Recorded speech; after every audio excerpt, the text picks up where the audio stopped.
사사시대는 하나님이 직접 통치하시던 신정시대였습니다. 그런데 사람들은 하나님의 통치를 거부하고 자기 소견대로 살았습니다. 성경은 이렇게 말씀하고 있습니다. 그때에 이스라엘에 왕이 없었으므로 사람이 각기 자기 소견대로 행하였더라. 그러다 보니 세상은 온통 무법천지가 되어버렸습니다. 사사시대는 질서가 없고 도덕이 무너지고 영적으로 심히 혼란했습니다. 그런데 자기 소견이 아니라 하나님의 법대로 살았던 한 사람 보아스가 있었습니다. 하나님은 남편을 잃고 시어머니를 따라 베들레헴으로 이주한 모압 여인 룻을 보아스에게 맡겨주셨습니다. 보아스는 영적으로 남은 자 중에 한 사람이었습니다. 룻도 이방 여인이었지만 시어머니의 하나님을 자신의 하나님으로 믿기 위해 베들레헴으로 왔습니다. 룻은 생계를 위해 이삭을 줍고자 밭으로 나왔습니다.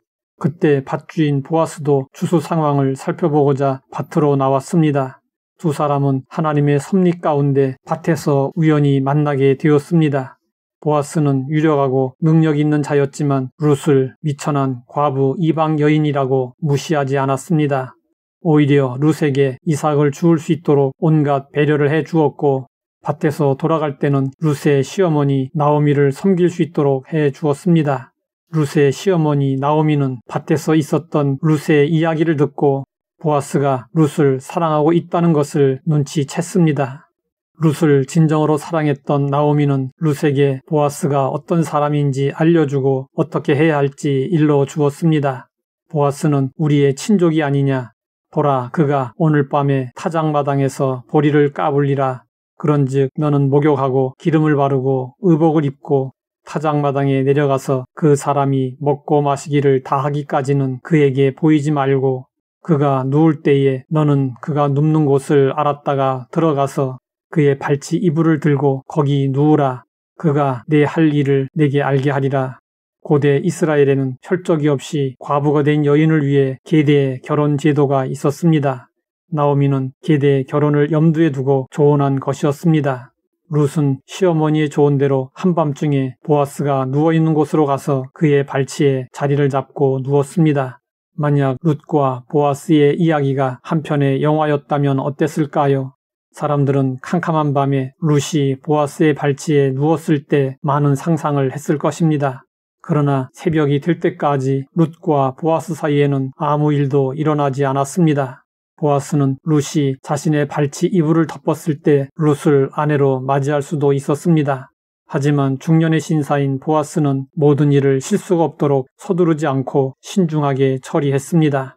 이 세상에는 자신의 욕구를 채우려는 에로스의 사랑만이 가득하고 상대방을 위하는 성숙한 사랑은 그리 많아 보이지 않습니다. 보아스가 룻을 건들지 않았던 것은 보아스가 인내할 줄 아는 성숙한 사람이었기 때문이었습니다. 성경은 사랑의 속성에 대해 이렇게 말씀하고 있습니다. 모든 것을 참으며 모든 것을 견디느니라.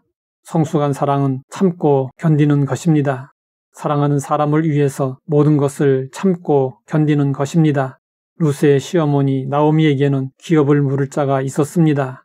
그러나 그 사람은 이방인 과부 룻을 책임지지 않으려고 기업을 물을 권리를 포기했습니다. 그러자 다음 권리자인 보아스가 나서서 룻을 위해 권리를 행사했습니다. 보아스가 룻에게 보여준 사랑은 우리가 추구해야 할 사랑입니다. 보아스가 룻을 사랑한 것은 룻에게서 무엇을 얻고자 함이 아니었습니다. 그저 사랑했기 때문에 그에게 사랑을 주었습니다. 마침내 두 사람은 결혼하게 되었습니다. 보아스는 룻을 아내로 삼고 아들을 낳았습니다. 그리고 룻기의 이야기는 끝이 납니다. 세상의 사랑 이야기가 추구하는 것은 두 사람이 잘 살았더라입니다. 그러나 성경은 보아스와 룻이 결혼한 후 얼마나 행복하게 살았고 농사로 얼마나 수확을 했고 재산이 얼마나 늘었는지에 대해서 침묵하고 있습니다. 성경 룻기는 보아스와 룻이 행복하게 잘 살았다는 것을 말하려는 것이 아니라 그들이 남은 자였음을 보여주고 메시아 예수 그리스도가 드러나도록 하는 데 목적이 있었습니다. 룻기는 이렇게 마감됩니다. 살몬은 보아스를 낳았고 보아스는 오벳을 낳았고 오벳은 이새를 낳고 이새는 다윗을 낳았더라. 보아스는 룻과 결혼을 하여 오벳을 낳았습니다. 오벳은 이새를 낳고 이새는 예수님의 혈통적 조상이며 구약 역사에서 예수님의 또 다른 예표로 등장하는 다윗을 낳았습니다. 우리가 사는 목적은 하나님의 영광을 위함입니다. 그러면 어떻게 하는 것이 하나님의 영광을 위하는 것일까요?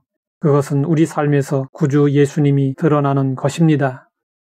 하나님 아버지, 룻과 보아스를 통해 교훈을 얻게 하시니 감사합니다. 우리의 삶에서도 구주 예수님이 드러날 수 있게 하옵소서.